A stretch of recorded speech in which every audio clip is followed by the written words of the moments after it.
Day practice, going on the road versus a really good team, obviously that we've never beaten before in the history of the school. So we gotta bring it. I thought today was a good first step, really, to getting out there and had great energy, great juice, getting the confidence, getting the swagger where it needs to be able to go on the road and get a win versus a good team. Really well coached team. Have a ton of respect for their whole coaching staff, Coach Dez. One of the better coach teams in all the country. Don't have a ton of coaching friends out there, but I consider him a friend and somebody that's a really good coach. So, excited to go on the road and try to get a win. Questions? And, just looking over that James Madison game, now they have a chance to kind of digest it. What do you think was kind of the main problem, like how that game kind of got out of control? Yeah, we probably didn't play our best, and versus a really good team like that, you got to play your best. Just like I said, in the week, it's going to take a flawless game, and obviously we started the way we started, hurt us, and then just kind of snowballed on us. And they're a really well coached team, really good talent. Great support, great resources, and when you play against a team like that, you got to bring it, and you got to play, like I said, a flawless game, and we didn't. How do y'all regain the swagger that you kind of lost? Because early in the season y'all were rolling, you beat UTSA right in the high. How do you get back to that point, even though you're going through a 4-game losing? Yeah, I've actually referenced that a couple times. We're the same team that went into UTSA that was 29-3 or whatever they were at home, and they came out and beat a really good Tulane team at home, and a lot of that had to do with the belief. A lot of that had to do with the confidence and the swagger of how they play at home, and we need to bring that. We need to have that confidence, that swagger, and that's really a lot of football is your confidence. Your attention to detail, your effort, and when those adversity plays hit, be able to bounce back and know that you're going to find a way to win. And I think that's really been the story of the season is we got to find a way to win late in the game. And this is going to be a 4-quarter game. We know it, and we got to bring it for all 4 quarters and got to finally go finish a game besides UTSA. First multi-big game for Brad Jackson.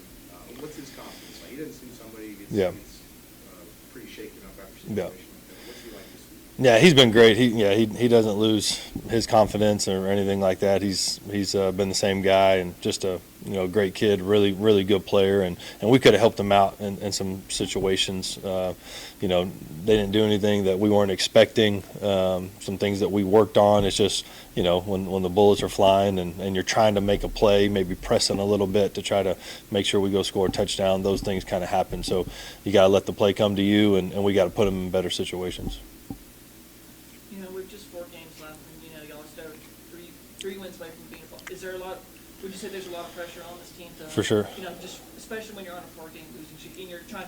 Not only are you just trying to get this thing turned around, you're also just trying to keep that ball streak going. Like, Yeah. I guess how much pressure is on the team right now? Yeah, tons of pressure, and we're putting it on them, and we got to go find a win. It's a must-win game, and so everything that we've worked for, everything we're doing leads up to this point versus a team that we've never beaten. So we got to go and make history on the road versus a really good team, but there's really been every week there's pressure. So I don't think it's that much different as far as the pressure goes, but just more like, hey, there's no wiggle room. So we got to go make it happen. Coach, this wasn't a true bye week this past week because you played a game, but you got extra days in the lead up to your next game this week coming up. What is extra time allotted you to do? Yeah, I think, we got banged up a little bit in that game. It was a physical game, so getting guys back, getting guys healthy, and then just spending more time. In Louisiana was worrying about South Al, getting prepared for their game. We were able to get a little bit of a head start on that, but there's only so much you can do. You can only run so many plays, only run so many schemes. So it allowed us to kind of get good at what we're good at and continue to perfect some things that we're doing on defense. Since the Marshall game, we got to continue to get good at that. Implementing some of that quarter stuff that we haven't really run in the past, trying to continue to get good at that because we're going to need it down the stretch. Does it feel better now going Saturday to Saturday, not having the midweek games kind of conflicting with the routine of your schedule? Yeah, I think that helps for sure. Just kind of staying on routine, and we've had these the last couple of years, and it's something that we got to continue to get better at. And we've given them, completely off. We've given them, staying here and working. So I think a lot of it just has to come down to the mindset of how you come out of the break. You said you're trying some new things on defense. Who are some guys that you're really looking to step up and like take on a new role? I don't think it's necessarily a certain guy or a certain position group. I think it's just as a whole, continuing to, try to work a, scheme and craft that wasn't a day one install. So anytime you're trying to work those, there's going to be some little things that come up along the way. And JMU hit us on one for the big touchdown, and we were really good besides that play in that coverage. So we got to continue to work that. Speaking of defense, this week you have Lunch Winfield, Yep. Louisiana. He likes to get loose, run around a little bit. That's giving your defense some issues. For sure. Is that something on your mind, or are you going to change anything up when it comes to him, or still kind of play the same way you face these other quarterbacks? Yeah. Lunch is someone that I recruited, have a ton of respect for, and I was kind of waiting to see when they were going to put him in because I knew what kind of talent he was. And some guys are, obviously I'm not there, so I don't know the ins and outs of what they do or anything like that. But some guys are better in the game than they are in practice, and with his running ability, he's I don't want to take anything away from his passing ability, but he's like a running back. He has a running back build. He's tough. He's smart. He's competitive. Comes from a really good high school program, and so when he got that opportunity to go in there versus Marshall, I wasn't surprised that he went out there and played the way he did. And some of the things that we've started to do was because of some of these running quarterbacks, and it just allows you to kind of put that shell on the defense and be able to. Be able to stop the quarterback run a little bit. So that would be something that we'll have to continue to do. Coach, this Friday is Texas High School Football Coaches Day. It's kind of fitting that it's the final day of the regular season of Texas High School football. The postseason starts next week. Very exciting time of year for Texas High School football coaches. Just if you can speak to the success that all the coaches have had, in the state, and kind of what that means. Yeah, obviously that's a special thing, and for me, I've been super blessed with the high school coaches I've had, from my dad, and growing up on the sideline at Mesquite High School and winning a state championship in 2001, and then going to Canton and playing for him, and all the other coaches that had a huge impact on me at Canton, and then going to Gilmer and getting to play for Jeff Traylor, and the legend that he is, and everything that goes with Gilmer, and Coach Turner, and Coach Metzel, and who's the head coach now at Gilmer, and all the other coaches that had a huge impact on me. A lot of the reason why I wanted to be a coach is because of my high school coaches and the way they treated people, and the way they pushed you to do things that didn't think could happen. So that's what those guys are about. There's tons of high school coaches that are a lot better coaches than me, and could be on the collegiate level, NFL level, but they choose the high school level to impact young men and high school kids, and to mold them. And so just have a ton of respect for what they do, and it's not just coaching, you're teaching, and getting game plans ready, and then also lesson plans ready in the history class. So a lot of work goes into that, and so just have a ton of respect for them. There was the NCAA ruling that said players who play JUCO for 2 years are still going to be able to play college for 4 years. How does that affect G5 programs, and how do you feel about that rule in general? I don't know. I don't know if it's, maybe something I don't know. I don't know if it's been passed all the way. I know there's some back and forth on that with the Pavia case and all that. I know that was a one-time deal, and then they did the last year, some guys that we had gained extra JUCO year, but I don't have a ton of thought on it. Besides, if that's what they decide to do, it's a great opportunity for guys to be able to go JUCO and then still have a full college career ahead of them. But like I said, I don't have a ton of thought on it, just because I don't know the whole ruling. When you look at this Louisiana offense, obviously you're talking about lunch and quarterback, but what's going to be the biggest challenge for this defense? Just stop, not only just stopping Louisiana, but kind of stopping the skid they've been on for these past 3 games. Can you repeat it? Sorry. Sorry, looking at this Louisiana offense, obviously, talk about lunch at quarterback. Yeah. But what's going to be the biggest challenge for this defense, stopping this Cajun Gotcha, offense? gotcha. And just kind of for them gaining more confidence, especially after how these last 3 games have kind of gone. Yeah, I think we got to stop the explosive plays, and you really look, they're getting more confident in him as a passer.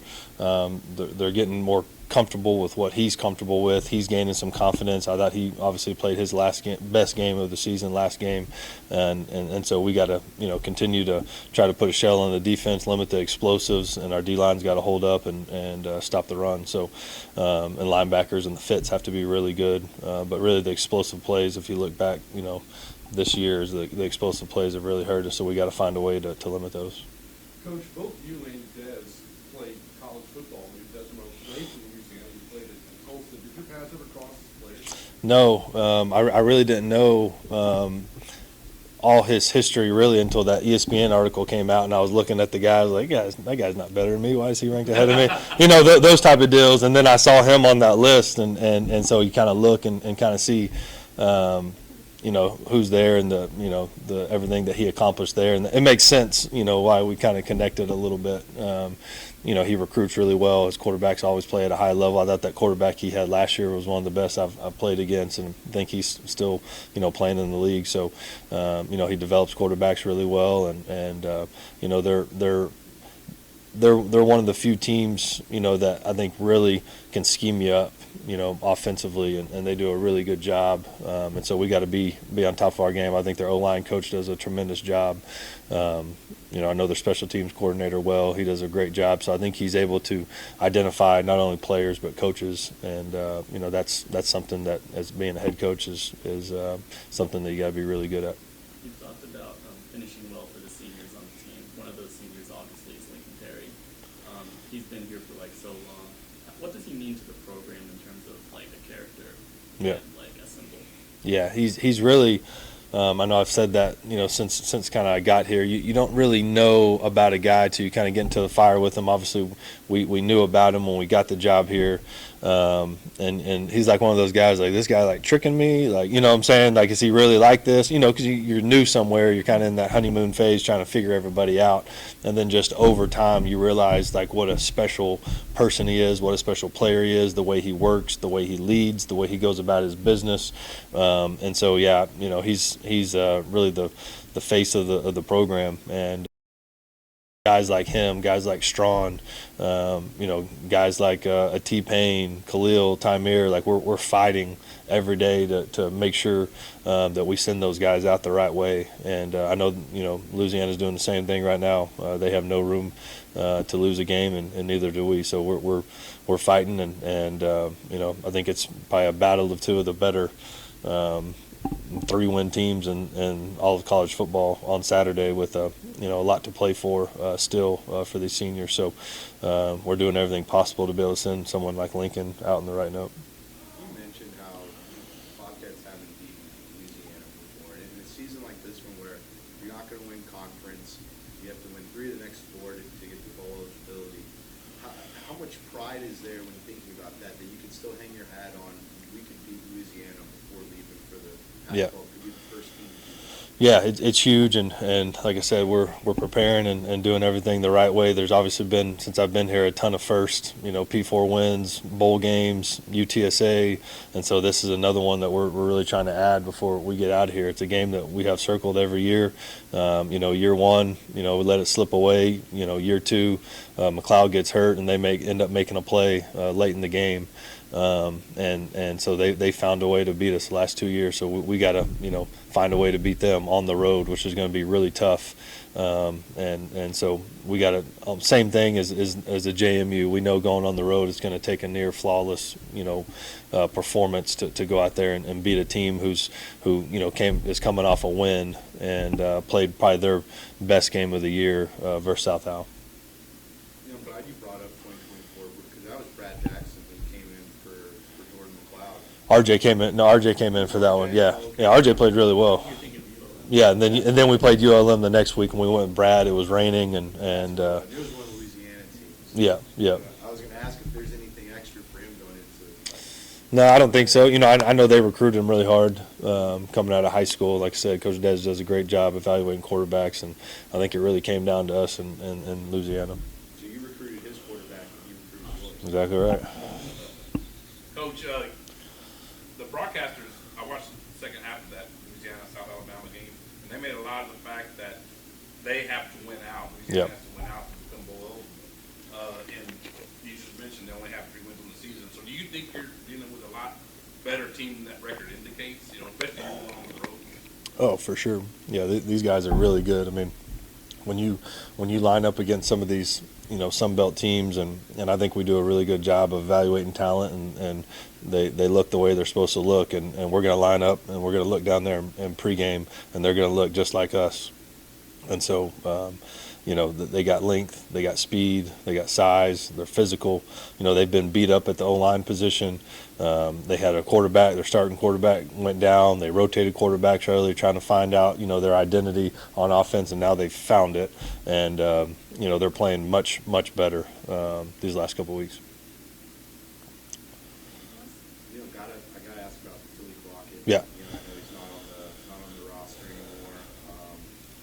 He said it was a mutual situation, mutual parting of the ways. What can you comment about that whole situation? Yeah, I love Talik, and he's an unbelievable kid, great, you know, great player, and he's got a bright future, and you know, that's probably all I'll say about that. You know, he's decided to move on, and we'll respect his decision. And just once again, though, I don't want to say, I'm never going to say anything negative, because there's nothing negative to say. He's a great kid and a great player, and you know, wish him nothing but the best. We've seen a lot of De Leon playing at guard instead. What can you say about De Leon? How's he been doing in that position? You know, he's played well. Lysander's played well as well. Both of those guys have kind of rotated in. You know, Justin is a guy that has been super highly recruited, you know, throughout that process. Was kind of our first big get when we got here, and he's continued to battle some injuries early in his career, and now he's finally getting healthy, and you can kind of see what type of player he is. And so he's really coming on. And then Ly's just so big, you know, he's 6'7", 300 and whatever pounds he is, and just can really move people in the run game. He's very efficient with his movements in the pass game, and you know, he just got here in the spring, so you know, it takes a little bit of time to get used to the offense and all that. But he's another guy that's playing at a high level, so both of those guys are you know, playing really well. And one thing on the Talik there, I don't want to, you know, he decided to redshirt, and so like I said, it was a mutual part. Nothing like, you know, he just left or quit or anything like that. So when guys decide to redshirt, that'll be something moving forward that, you know, mutually we'll decide to part ways if they decide to redshirt on their own. Yeah, I know he was saying he didn't want to risk, after getting an injury, he didn't want to risk it his senior year playing any further. So.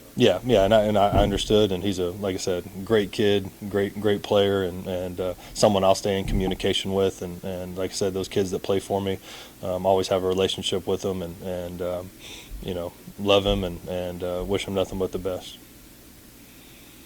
All right. Thanks, Coach.